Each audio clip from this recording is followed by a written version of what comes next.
नमस्कार। 2 बजे दोपहर 5 बड़ी खबरों में आप सभी का बहुत स्वागत है। मैं गरिमा श्रीवास्तव आपके साथ। आज की 5 बड़ी खबरों में पहली बड़ी खबर इंडिया गठबंधन को लेकर के है, जिसमें 4 जून को परिणाम आने से पहले ही गठबंधन जीत की संभावनाओं के बीच अखिलेश यादव को बड़ी जिम्मेदारी सौंपने जा रहा है। इस पर आपको विस्तार से बताएंगे। वही दूसरी बड़ी खबर, पीएम मोदी के कन्याकुमारी में ध्यान को लेकर कांग्रेस ने विरोध करना शुरू कर दिया।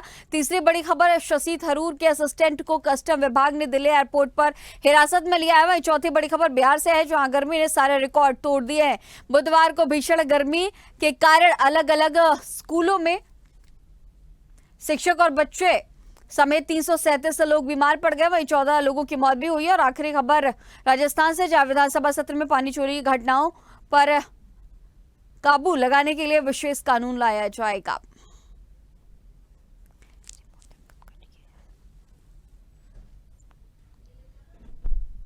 चलिए पहली बड़ी खबर का रुख करेंगे, जहां विपक्षी गठबंधन की 1 जून को दिल्ली में अहम बैठक होनी है। अखिलेश यादव, ममता और केसीआर को मनाने की जिम्मेदारी संभालेंगे। इंडिया के रणनीतिकारों का मानना है कि यूपी में गठबंधन को उम्मीद से अधिक मतदाताओं का समर्थन मिल रहा है। गठबंधन के नेताओं को पूरा भरोसा है कि वे केंद्र में सरकार बनाने की स्थिति में होंगे।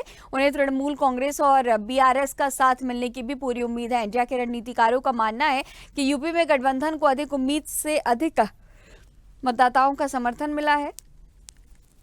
इसमें समान विचार वाले दलों तृणमूल कांग्रेस और तेलंगाना की भारत राष्ट्र समिति को चुनाव के बाद साथ लाने पर वे विचार विमर्श होगा। तृणमूल कांग्रेस प्रदेश प्रमुख ममता बनर्जी और चंद्रशेखर राव से सपा अध्यक्ष अखिलेश यादव के बेहतर रिश्ते जग जाहिर भी हैं।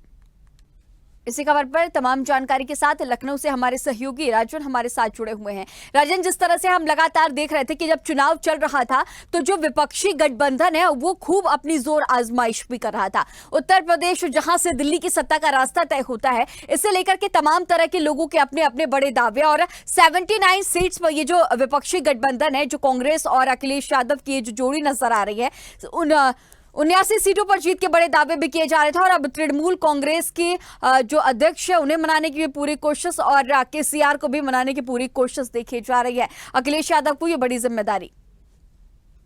बिल्कुल, देखिए जिस तरह से विपक्ष का ये बड़ा दावेदारी है कि ये हम जो है सरकार बनाने जा रहे हैं। विपक्ष का मानना है कि उनके जो वोटर हैं, उनके एक्सपर्ट्स हैं, वो कह रहे हैं कि उम्मीद से ज्यादा जो है उत्तर प्रदेश से उनको वोट मिला है। इसको लेकर एक बड़ी बैठक करने जा रहे हैं दिल्ली में। ये मान रहे हैं कि आने वाले समय में 4 जून को अपनी वो विपक्ष जो है सरकार बनाएगी देश में।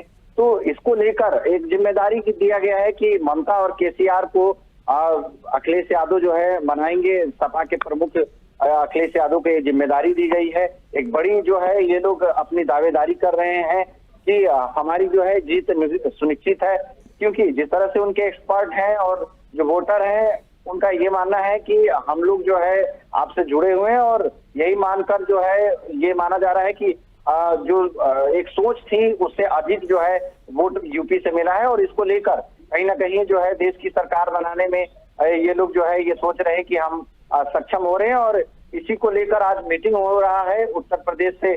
जो सपा के प्रमुख अखिलेश यादव जो है इस मीटिंग में शामिल रहेंगे और इनकी जिम्मेदारी दी गई है कि केसीआर और ममता को मनाएंगे।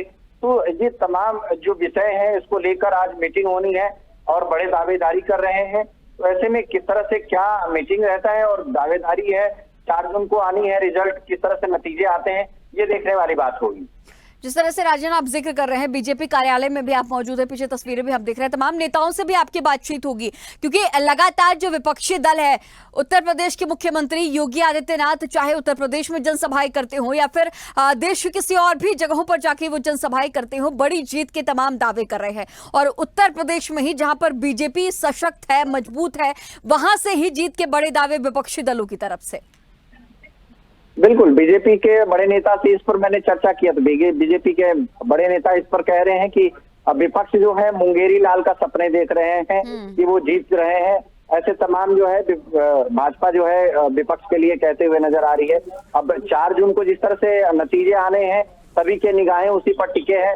भाजपा भी अपने तरफ से बड़े एक दावेदारी कर रही है कि हम जो है 400 के जो नारे लगाए हैं वो हम लक्ष्य को पूरा कर लिए हैं।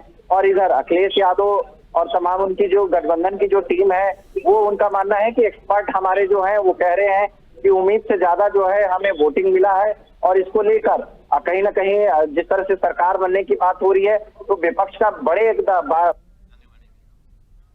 ठीक है राजन, तमाम जानकारियों के साथ बने रहने के लिए आपका बहुत शुक्रिया।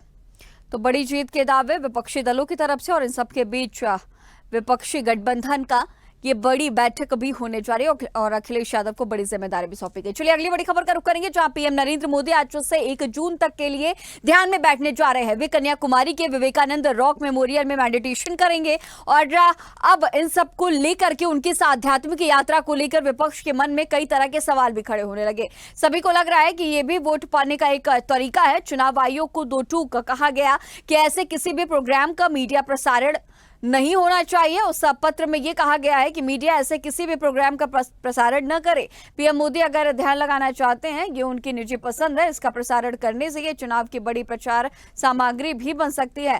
कांग्रेस नेता अभिषेक मनु सिंघवी ने कहा कि वोटिंग से 48 घंटे पहले किसी भी तरह का प्रचार नहीं होना चाहिए, पर चाहे वो साइलेंट हो या फिर कुछ और। हमें इस बात से दिक्कत नहीं है कि कोई क्या कर रहा है, वो मौन व्रत रखे या कुछ और, लेकिन अप्रत्यक्ष अभियान नहीं चलना चाहिए। कांग्रेस की तरफ से इसे आचार संहिता का एक उल्लंघन भी बता दिया गया है। इसी खबर पर दिल्ली से हमारे सहयोगी ताबिश हमारे साथ जुड़े हुए हैं। ताबिश, जिस तरह से हम देख रहे हैं कि पीएम मोदी ने एक दिन के ध्यान की बात कही है, कन्याकुमारी में वो अब ध्यान लगाने जा रहे हैं, लेकिन जो विपक्षी दल हैं उनके तमाम तरह के आरोप भी लगे। चुनाव आयोग को भी पत्र लिखा गया और तमाम बातें कही गई हैं और जो आदर्श आचार संहिता है उसका उल्लंघन विपक्षी दल इसे कह रहा है। तो देखिए, इस पर पूरी राजनीति इस पर दिल्ली के अंदर गरमाई हुई है। कांग्रेस और तमाम जो अपोजिशन लीडर्स हैं उनका कहना यह है कि जिस तरह से प्रधानमंत्री नरेंद्र मोदी हर बार सेंटिमेंट करके वोट को वसूल करने की कोशिश करते हैं। कांग्रेस के चीफ हैं नाना पटोले महाराष्ट्र, उन्होंने तो ये भी आरोप लगाया कि 2014 से लेकर 2024 तक हमेशा प्रधानमंत्री नरेंद्र मोदी ने लोगों की भावनाओं के साथ खेल करके वोट लेने की कोशिश की है और यही कोशिश अब वो कर रहे हैं, जो कि जिस तरह से वो अब ध्यान में बैठने के लिए जा रहे हैं, कहीं ना कहीं वोट बैंक की वो राजनीति कर रहे हैं। और इसीलिए कांग्रेस पार्टी इस पूरे मुद्दे को लेकर के चुनाव आयोग भी पहुंचे और चुनाव आयोग में इस मसले की शिकायत की गई और कहा गया कि किसी भी तरह का सैटेलाइट पर इस पे या किसी भी तरह से इसका चुनाव में प्रचार प्रसार नहीं होना चाहिए। इसके बारे में जिस तरह से पूरा एक रूट बनाने की कोशिश की जा रही है, तैयारी की जा रही है, वोट बैंक को डाइवर्ट करने की कोशिश की जा रही है, एक माहौल क्रिएट करने की तैयारी की जा रही है, ये सब नहीं होना चाहिए। कांग्रेस का कहना यह है कि हमें ये दिक्कत नहीं है कि प्रधानमंत्री नरेंद्र मोदी किसी मेडिटेशन के लिए जा रहे हैं, किसी आध्यात्म के लिए जा रहे हैं, वो जा सकते हैं, ये उनकी अपनी इच्छा है। वो कोई मौन व्रत रखना चाहे या कोई भी धार्मिक काम करना चाहे वो कर सकते हैं, लेकिन उस पर पूरा एक प्रोपेगेंडा तैयार करना, उस पर मीडिया इन्वाइट करना, उस पर चुनाव के दौरान एक सिंपैथी वोट इकट्ठा करना, ये पूरी तरह से गलत है। कांग्रेस का आरोप ये है कि लोगों के माइंड को डाइवर्ट करके सिंपैथी वोट लेने की एक कोशिश की जा रही है, जो नहीं होना चाहिए। और इसी वजह से चुनाव आयोग से शिकायत की गई है। ये कहा गया है कि प्रधानमंत्री अगर जाना चाहे तो जा सकते हैं, लेकिन इसका मीडिया प्रसारण नहीं होना चाहिए, इसकी पब्लिसिटी नहीं होनी चाहिए, क्योंकि कोई भी ऐसा कार्यक्रम जो चुनाव के दौरान सीधे जनता को प्रभावित करता है वो चुनाव आचार संहिता के उल्लंघन है, नियमों का उल्लंघन माना जाता है। तो ऐसे में कांग्रेस ने शिकायत की है। तमाम जो अपोजिशन है वो इस बात को कह रहा है कि किसी भी तरह से इस तरह का आध्यात्मिक प्रोग्राम टीवी में प्रसारित नहीं होना चाहिए जिससे वोटों का डाइवर्जन हो। देखिए, 1 तारीख को 7वां और अंतिम चरण का चुनाव है। इससे पहले प्रधानमंत्री का इस तरह से मौन व्रत रखना, आध्यात्म करना, ये कहीं ना कहीं अपोजिशन को चल रहा है। अपोजिशन को लग रहा है कि प्रधानमंत्री इस तरह से धार्मिक कार्यों में रुचि लेंगे तो एक वोट बैंक जिसको वो आसानी से अपनी तरफ आकर्षित कर सकते हैं और वो वोट बैंक बीजेपी के पाले में जाकर के खड़ा हो सकता है। और इसीलिए प्रधानमंत्री नरेंद्र मोदी के इस वोट बैंक को रोकने के लिए कांग्रेस के अपोजिशन ने इस तरह की डिमांड रखी है। गरिमा, जिस तरह से आपने तमाम बातों का जिक्र किया है ताबिश, और अभी तक इसे लेकर के क्या चुनाव आयोग की तरफ से रिपोर्ट सामने आ गया है? देखिए, फिलहाल अभी तक कोई ऑफिशियली रिपोर्ट चुनाव आयोग की तरफ से अभी तक नहीं आई है। अलबत्ता कांग्रेस पार्टी लगातार ये आरोप लगा रही है कि जिस तरह से देश के अंदर एक माहौल क्रिएट करने की कोशिश की जा रही है, वन साइडेड माहौल क्रिएट करने की कोशिश की जा रही है। हालांकि कुछ देर पहले कांग्रेस राष्ट्रीय अध्यक्ष मल्लिकार्जुन खड़गे ने भी प्रेस कॉन्फ्रेंस की है और शुरुआत से हम देख रहे हैं कि पूरा जो अपोजिशन है वो कहीं ना कहीं चुनाव आयोग को भी कटघरे में खड़ा कर रहा है। चुनाव आयोग की पारदर्शिता पर सवाल खड़े किए जा रहे हैं। हालांकि अभी तक ऑफिशियली कोई चुनाव आयोग की तरफ से वर्जन नहीं आया है, उसका इंतजार रहेगा। लेकिन जिस तरह से प्रधानमंत्री का मौन व्रत है, जिस तरह से वो आध्यात्म करने जा रहे हैं, उस बात का डर अपोजिशन को है कि कहीं ना कहीं एक वोट बैंक बड़े तबका जो वोट बैंक का है उसको टारगेट किया जा सकता है और वो नुकसान चुनाव में हो सकता है, क्योंकि अंतिम चरण का चुनाव है 1 जून को और उसमें ये कहीं ना कहीं सीधा वोट बैंक फोकस किया जा सकता है और इसी वजह से अपोजिशन इसके प्रसारण पर रोक लगाने की लगातार मांग कर रहा है। ठीक है ताबिश, तमाम जानकारियों के साथ बने रहने के लिए आपका बहुत शुक्रिया। तो वोटिंग से पहले पीएम के ध्यान पर अब शिकायत की गई है, चुनाव आयोग से शिकायत की गई है कि इसका मीडिया प्रसारण न किया जाए। चलिए अगली बड़ी खबर का रुख करेंगे, जहां शशि थरूर के असिस्टेंट को कस्टम विभाग ने दिल्ली एयरपोर्ट से हिरासत में लिया है। उसकी गिरफ्तारी गोल्ड स्मगलिंग के मामले में की गई। केरल के तिरुवनंतपुरम से कांग्रेस के सांसद शशि थरूर के असिस्टेंट शिव कुमार को दिल्ली एयरपोर्ट पर गिरफ्तार किया गया है। उन पर तय सीमा से ज्यादा सोना रखने का आरोप है। वो दुबई से लौट रहे थे, उनके कब्जे से अवैध तरीके से लाया गया सोना भी बरामद किया गया। कस्टम सूत्रों के मुताबिक शिव कुमार आईजीआई एयरपोर्ट में अपने किसी आदमी से विदेशों से लाए गोल्ड का हैंडओवर ले रहा था। इसी दौरान कस्टम की टीम ने गिरफ्तार कर लिया। शिव कुमार दुबई से वापस लौट रहे थे। इस दौरान शिव प्रसाद को कस्टम के ग्रीन चैनल पर रोका गया। उनके पास से भारी मात्रा में सोना भी बरामद हुआ। पूछताछ में वो इसका जवाब भी नहीं दे पाए। अधिकारियों ने शिव कुमार से बड़ी मात्रा में सोना जब्त किया है और कस्टम को उनके पास से करीब 32 लाख कीमत का सोना बरामद हुआ है। इसी खबर पर दिल्ली से हमारी सहयोगी तनु हमारे साथ जुड़ी हुई हैं। तनु, जिस तरह से लगातार देखा जा रहा है कि विवादों में कोई ना कोई नेता और किसी न किसी नेता के पीए भी सामने आ रहे हैं और अब शशि थरूर के पीए अब विवादों में घिर गए और अब इतनी बड़े अमाउंट का सोना इनके पास से बरामद किया गया। अब ऐसे में तमाम तरह के सवाल शशि थरूर पर भी आगामी आने वाले वक्त में देखने को मिल सकता है। तनु जी बिल्कुल गरिमा, देखिए देर रात आईजीआई एयरपोर्ट पर जो है वो शशि थरूर के जो पीए है शिव कुमार, उनके पास से जो है वो हैंडओवर लिया गया है और सोना जो मिला है और कहा जा रहा है कि ये 2 लोग थे और उनके साथ जो है 2 लोग जो थे वो उनसे सोना ले रहे थे और तभी कस्टम विभाग की टीम ने जो है वो देख लिया और उसके बाद उनसे जो है वो सोना ले लिया और जब पूछताछ की गई तो वो सवालों की जवाब भी जो है वो नहीं दे पाए और उसके बाद शशि थरूर जो है उनकी तरफ से भी एक रिएक्शन जो है वो सामने आया। उन्होंने पोस्ट किया और उन्होंने कहा कि वो मेरे रिटायर्ड जो है वो रिटायर्ड है और उनको मैंने पार्ट टाइम के लिए रखा गया और मैं इन सब चीजों की बहुत निंदा करता हूँ और पुलिस को जांच करनी चाहिए, कस्टम विभाग को जांच करनी चाहिए, मैं जांच में भी पूरा सहयोग करूंगा। वहीं अब आरोप प्रत्यारोप का जो सिलसिला है गरिमा, वो भी शुरू हो गया है और इस मामले को लेकर बीजेपी जो है वो कांग्रेस पर हमलावर हो गई है। केंद्रीय मंत्री जो है राजीव चंद्रशेखर, उन्होंने सीपीएम और कांग्रेस को सोने की तस्करी करने वाला जो है वो गठबंधन करार दिया गया है। वो कह रहे हैं कि उन्होंने सच कसते हुए बात कही कि सोने की तस्करी में पहले जो सचिव थे वो शामिल थे और अब ये शामिल थे, उनको सोने की तस्करी मामले में हिरासत में लिया गया है। और जिस तरीके से हमने देखा कि शशि थरूर के जो पीए हैं वो दोष भी जमा रहे थे और कह रहे थे कि मैं तो शशि थरूर का पीए हूँ और आप मुझे ऐसे गिरफ्तार नहीं कर सकते, ये सब चीजें गलत है। लेकिन उसके बाद भी कस्टम विभाग ने उनको गिरफ्तार किया और अब जो जांच है वो चल रही है। चुनाव का भी वक्त चल रहा है तनु और लगातार आरोप प्रत्यारोप का भी दौर हम देख रहे हैं और इन सब के बीच जो विपक्षी दल के नेता हैं उन पर लगातार इस तरह की चीजें भी सामने आ रही। कितना असर देखने को मिलेगा, क्योंकि अभी एक चरण का चुनाव भी बाकी है? जी बिल्कुल गरिमा, जिस तरीके से हमने दिल्ली में भी देखा कि अरविंद केजरीवाल के जो पीए हैं वो स्वाति मालीवाल का जो मुद्दा था वो भी बहुत ज्यादा गर्माया और अब जिस तरीके से हम देख रहे हैं कि शशि थरूर के जो पीए हैं उनका भी मामला जो सामने आया और हमने ये चीज देखी है दिल्ली में भी कि कहीं ना कहीं इसका इफेक्ट जरूर पड़ता है, क्योंकि जनता जो है वो बहुत जागरूक है और बहुत समझदार है और कहीं ना कहीं ये सब मुद्दे भी ध्यान में देखे जाते हैं। तो मेरे हिसाब से जिस तरीके से दिल्ली में उसका असर देखने को मिला था, थोड़ा बहुत ही लेकिन असर जरूर देखने को मिलेगा। और जिस तरीके से विपक्ष के जो तमाम जो नेता है उनके जो पीए हैं उनके सामने ये घटना भी सामने आती रहती है, जो हम आए दिन देखते भी हैं। ठीक है तनु, तमाम जानकारियों के साथ बने रहने के लिए आपका बहुत शुक्रिया। तो करीब 30 लाख कीमत का सोना बरामद किया गया है शशि थरूर के पीए के पास से। ये सोना दिल्ली एयरपोर्ट पर गिरफ्तार किया गया और वो किसी भी तरह का जवाब नहीं दे पाए। अब पूरा कस्टम विभाग जांच पड़ताल में जुटा हुआ है। चलिए अगली बड़ी खबर का रुख करेंगे, जहां बिहार में लगातार पड़ रहे हीट वेव ने पिछले सारे रिकॉर्ड को तोड़ डाला है।